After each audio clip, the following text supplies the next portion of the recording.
360 کاله پخوا په اروپا کې یو داسې کتاب خپور شو چې د سیاسي فلسفې د ماهرانو په نظر د منځنیو پیړیو له افکارو یې د بشر په رابېلولو او د اوسني تمدن په ایجاد کې یې لویه برخه لرلې ده.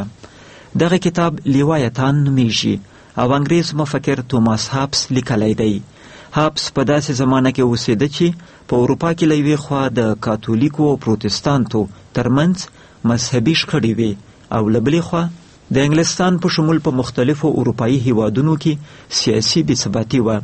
د په دغسې زمانه کې د دولت د رامنځته کېدو د ضرورت او د خلکو او دولت د رابطې په اړه داسې مهمې خبرې وکړې چې د اوسني تمدن د دولت تیوري تر ننه پورې له دغو خبرو او نظریو متاثره ده. د هابس د لیوایتان د کتاب خلاصه یا ځینې برخې وروسته له 3.5 پیړیو هم د نړۍ د حقوقو او سیاسي علومو په ګڼو پوهنځیو کې تدریسیږي.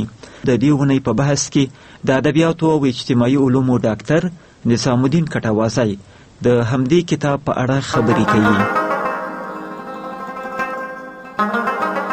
ښاغلی کټوازی، کله چې ما درته وویل چې د راډیوي کتابتون لپاره په بحثونو کې برخه واخلئ او یو کتاب انتخاب کړئ، نو تاسې تر بل هر کتاب د مخه د هابس دغه ډیر مهم کتاب لیوایتان غوره کړ. اول دا راته ووایه چې ولې اول دا کتاب ذهن ته درغی او دا مو د بحث لپاره غوره کړ؟ که رښتیا ووایم، تا له ما څخه داسې ډېره تصادفي پوښتنه وکړه او ما هم تصادفاً ذهن ته دا کتاب راغی، ما ورته یاد راغی. خو یو دلیل شاید دا وي چې لیوایتان په اجتماعي او سیاسي ادبیاتو کې تر اوسه پورې هم لا خپل ارزښت ساتلی ده او هغه له دې وجې چې په دې کتاب کې د دولت د جوړولو ضرورت او د هغه مشروعیت باندې ډیر تاکید شوی ده او دا نظریات تر اوسه هم لا خپل اعتبار لري. نو ځکه ما دا کتاب انتخاب کړ. ښاغلی کټوازی، زه نه پوهېږم چې په سیاسي فلسفې کې دا خبره دقیقه ده او که نه ده، خو که داسې په یو نظر سړی سیاسي فلسفې ته وګوري او تاریخ ته وګوري، نو د ارسطو له زمانې رانیولې، بیا په منځنیو پیړیو کې او بیا د رنسانس په زمانه کې او بیا تر هغه وخته چې هابس ژوند کاوه، د لیوایتان لیکوال د 18مې پیړۍ سړی دی، تر دې زمانې پورې په سیاسي فلسفې باندې د ارسطو نظریه غالبه وه. خو دغه سړي چې کوم کتاب ولیکو، د لیوایتان کتاب، دغه سیاسي فلسفې ته بالکل یو نوی لوری ورکو.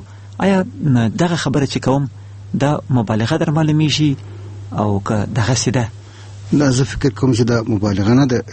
زما په فکر سره ښایي د دې یو علت دا وي چې لیوایتان چې د 18مې پیړۍ په نیمایي کې 1451 کې چاپ شوی ده، په دې کتاب کې له هغه څخه مخکې په انګلستان کې چې کومه داخلي جګړه شروع شوې وه له 1442 څخه تر 940 پورې، د دې داخلي جګړې شرایط او د هغې نتیجې په توماس هابس باندې د په ذهن باندې ډیر ژور اثر وکړو او له همدې وجې نه څخه دی یوه نقطې ته متوجه سو چې ټولنه ولې حکومت ته یا د دولت ته جوړولو ته ضرورت لري.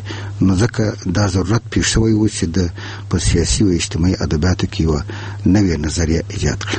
ډاکټر صاحب کټوازی، که په خپله د دې کتاب په لیکوال او د هغه د ژوند په زمانې باندې خبرې وکړو، هابس شاید زموږ ډېر اورېدونکي هابس ونه پېژني او هغه زمانه ونه پېژني چې دغه مفکر پکې ژوند کوو، که فکر کوم که په دې څه کې اول خبرې وکړو. توماس هابس په یوه غریبه کورنۍ کې پیدا شوی د تاریخي منابع دا څرګندوي چې د پلار یو د ټیټې رتبې یو مذهبي رهبر و او له رهبر نه مطلب دا چې کشیش پادري و، کشیش پادري به دوی ورته وایي، او مور یې د یوې بزګرې کورنۍ څخه و. خو دی ډېر یو ذهین سړی و، حتی ویل کېږي چې په 4 کلنۍ کې هم د ماتماتیک سره او د ډېرو مولق ریاضي سره په حل کولو کې ډېر زیات استعداد ښوولی و. د بیا وروسته د انګلستان په اکسفورد پوهنتون کې منطق او فزیک تحصیل وکاوه او له هغه وروسته او ما اورېدلی دي چې د په 19 کلنۍ کې حتی په اکسفورد کې د تعلیم ختم کو او د استادۍ وړاندیز ورته وکړ چې د منطق استاد څه. نو فکر کوم چې دا خو ډیر کم عمر وو، خدای چې ډیر زیات ذهین سړی وو او د په دې کم عمر کې هم دغه وظیفه شروع کړې دي او د عمر بیا وروسته هم د لیکلو سره او له تحقیق کول سیاسي فلسفې سره ډیر نږدې پاتې شوی دی. تاسو ولې چې له ریاضي سره سروکار او له منطق سره، د ریاضي او منطق دواړه یو مشترکه وجه لري، دواړه تحلیلګر ذهن غواړي، دواړه شنان ذهن غواړي او البته سیاسي فلسفه هم شنان ذهن غواړي. خو د بیا وروسته سیاسي فلسفې ته ډیره مخه وکړه. آیا د دې ریښې د په زمانه کې لټولای سو؟ یعنی هغه زمانه داسې و چې د دې د غوښتنه کوله چې د حکومت او سیاست په څه کې فکر وکړي؟ او بالکل د کومه کې مو چې اشاره وکړه په انګلستان کې سیاسي جګړه د خپل د اتباع په منځ کې سیمه سره، نو د جګړې د ډیر زیات متاثر کو. تاسو هغه جګړې ته اشاره کوي چې په انګلستان کې د سلطنت د پلویانو او مخالفانو ترمنځ و چې د 4 کال تقریبا 5 کال دوام وکاو.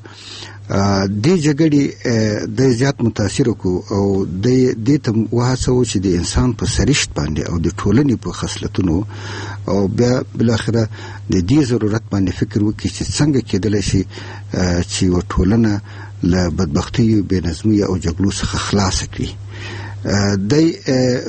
داسې پوښتنه کوي چې که چېرته په یو ټولنه کې حکومت نه وي نو هغه کې بیا یو بدوي حالت منځته راځي. ډاکټر صاحب کټوازی په دې به بیا وروسته هم خبرې وکړو ځکه چې د لیوایتن د کتاب یو اصلي موضوع دا ده چې دا پوښتنه کوي چې آیا بې دولته به د انسان ژوند څنګه وي، بې حکومته به د انسان ژوند څنګه وي. خو د ده په ژوند کې یو مهمه واقعه دا هم ده چې دی له انګلستانه تښتي. کله چې په انګلستان کې کشمکش شروع کیږي، د دې وجه څه وله؟ ډیر احتمال دا ده چې دی چوندې مطلقیت طرفدارو په سیاست کې او داسې خلکو قواوي چې په هغه وخت کې په انګلستان کې د مطلقیت په ضد ولاړې وي، دی د هغو خلکو له تعقیب څخه په تکلیف سو او خپل وطن یې پرېښو، فرانسې ته هغه وکړو، فرانسې ته ولاړو، هلته یې ژوند اختیار کړو. نو خو وروسته له څه وخت نه هلته هم له د سره مخالفتونه شروع سو بنا په همدغه دلیل باندې. خو د خپله تیوري او خپل نظریات د یو مطلق ځواک او قدرت د ایجادولو په لاره کې د لاس ورنه کو، د دې لپاره یې همیشه هلې ځلې کړي دي. ډاکټر صاحب کټوازی لیوایتن کتاب ما خو چې البته لیدلی یو 400 مخه 500 مخه خو کېدو دا کتاب، خو طبعا د کتاب په مختلفو برخو خو خبرې سخته دي. خو دا راته ووایاست چې د دې کتاب ډیر مهم موضوعات کوم دي؟ په کتاب کې خو ډېرې مهمه خبرې دا د چې هغه تر اوسه پورې هم له خپل اعتبار لاس نه ده ورکړی، دا ده چې دولت ولې باید تشکیل سي او د دولت مشروعیت په څه شي کې ده. د اول خبر هم دا کوي او لدې سره په څنګ کې د په مذهب باندې او په اخلاقیاتو باندې هم بحث کړی ده. خو دغه لومړی خبره یې لا تر اوسه پورې هم په سیاسي ادبیاتو کې زیات ارزښت لري او د دولت تشکیل دی ځکه ضروري ګڼي چې د غواړي ټولنه له یو بدوي حالت سره یو داسې حالت کې چې هلته هر انسان د بل انسان په مقابل کې ولاړ وي او یو عمومي جنګ یو بېنظمي وي. د دې بېنظمي څخه د خلاصون لپاره د پیشنهاد کوي چې دولت حکومت جوړول ډیر ضروری دي. ډاکټر صاحب کټوازی ما مخکې ویل چې له ډیرو پخوا زمانو راهیسې د ارسطو سیاسي فلسفه حاکمه وه په دنیا کې او دغه سړی په 18مه پیړۍ کې چې را پیدا سو تقریبا پوره 2000 کاله بعد له ارسطو د سیاسي فلسفې لوری بدل کو. زما خپل مقصد دا و چې ارسطو به ویل چې انسان اجتماعي او سیاسي حیوان دی. دا د مشهوره جمله ده. یا په بل عبارت ارسطو وایي چې انسان په فطري لحاظ په اجتماع کې ژوند کولو او د نظم منلو ته جوړ دی. خو لکه څنګه چې تاسو اشاره وکړه، هابس بیا دا شی نه مني. هغه وایي چې انسان ډیر خودخواه دی، انسان ډیر په خپلو ګټو مین موجود دی، انسان له بل سره ګزاره نه کوي، د خپلو ګټو لپاره بل تباه کوي، د خپلو ګټو لپاره اور بلوي. نو دی وایي چې د انسان فطرت هم داسې دی، نو باید دی دولت ولري، باید یو شی یو نظامی یو قدرت چې په د باندې حکومت وکړي. آیا تاسو دا ویل غواړئ؟ بالکل دا خبره ستاسو صحیح ده چې د پخواني فلسفانو نظریاتو سره دا چې د انسان منشأ په اجتماعي والي کې لټول شي، یعنی یو اجتماعي موجود ده او فطرتاً له دې سره علاقه لري چې اجتماعي نظم ولري او اجتماع کې ژوند وکړي. د په دې عقیده نه ده. دی وایي چې انسان کړه او کردار له ځینو خصلتونو په ذریعه باندې رهبري کېږي چې ډېر زیات اهمیت یې لري. هغه مثلا داسې خصلتونه دي لکه سیالي، لکه ترس، لکه داسې لوړتیا او عظمت طلبي. دغه خصلتونه دي چې د انسان عمل رهبري کوي. او که چېرته یو داسې قوم موجود نه وي چې دغه خصلتونه د انسان تر ولکې لاندې راولي، تر کنټرول لاندې راولي، نو داسې یو حالت د ټولنه ځي چې هلته یو عمومي بېنظمي او جنګ او داخلي جګړې یا شخړې شروع کېږي. ډاکټر صاحب کټوازی، د هابس یو ډېره مشهوره جمله ده، په ډېرو کتابو کې راځي. وایي هابس وایي چې انسان د انسان لیوه دی. آیا دغه جمله هم د لیوایت هم په کتاب کې راغلې ده؟ بالکل دغه جمله په دغه شکل سره خو ماته نه ده معلومه، خو لیکن په هغه وخت کې یو بل مشهوره مقوله چې په لاتین کې خلی په شکل راغلې ده چې ویل کېږي بلم اومنیم کنترا اومنیس، یعنی هر سړی د هر چا په مقابل کې ولاړ وي. دا جمله ګمان کوم د موږ په کتابونو کې داسې ترجمه شوې ده چې وایي ټول سره په جنگ کې، ټول سره په جنگ کې، دغه شی معنا ورکوي. او دا حالت د یو بدوي حالت غني. دی حالت د بدوي حالت وایي سټیټ اف نیچر او یعنی طبيعي حالت، یعنی د انسان طبيعي حالت همدا دی چې دولت نه یو بیا یو بل سره وزن، یو د بل سره په جګړه کې، یو د بل سره سیالي کوي او په عین وخت کې انسان یو ترس هم دلیل دی. د دې حالت څخه د خلاصون لپاره د یوازنی لارې د خلاصون د یو مطلق قوت جوړول پیشنهاد کوي چې دا مطلق قوت کېدای شي چې یو انسان یا مجموعه دی انسانان وي، اما دا قوت د ټولو افرادو په منځ کې دی جوړجاړي یا د مصلحت په بنیاد باندې راځي. دا خبره ډیر مهمه ده ځکه چې دا تر اوسه پورې هم چې اهمیت پیدا کړی د امداد چې دولت د اجتماعي قرارداد لمخې نه جوړیږي او ضرورت پیدا کیږي او جوړیږي. ډاکټر صاحب کټوازی، عام تصور خدا او په هغه زمانه کې حتی ګمان کوم زموږ په ټولنه کې تر اوسه پورې چې دولت یو قاهره قوه ده، یو قاهر قوت دی دولت چې بس لار چا سره چې زوري هغه به حکومت کوي. داسې یو حالت و، لیکن دی دغسې یو شی نه مني. دی په سیاسي فلسفه کې دا خبره کوي چې خلک ځینې ضرورتونه لري، خلک د دې ضرورتونو د رفع کولو لپاره دولت ته اړتیا لري، نو بنان دوی د خپلو اختیارونو یوه برخه دولت ته سپاري او دولت هم خپل مشروعیت په دې ډول ترلاسه کوي چې د دوی دغه ضرورتونه پوره کړي. دغسې یو شی دی وایي. بالکل همدغسې دا بنیاد همدا شی ده. د وایي چې افراد باید خپل حقوق د دې لپاره چې خپل حقوق وساتي، ځکه دوی په عین وخت کې د دې ترس هم لري چې خپل حقوق له لاسه ورکړي، خپل ژوند له لاسه ورکړي، خپل طبیعي حقوق د بېنظمۍ په نتیجه کې، بېنظمۍ او د جنګونو په شخړو په نتیجه کې. نو ځکه دوی باید د خپل حقوق یو دولت ته وروسپاري، انتقال کړي، د اقل یوه برخه خپل ټول حقوق.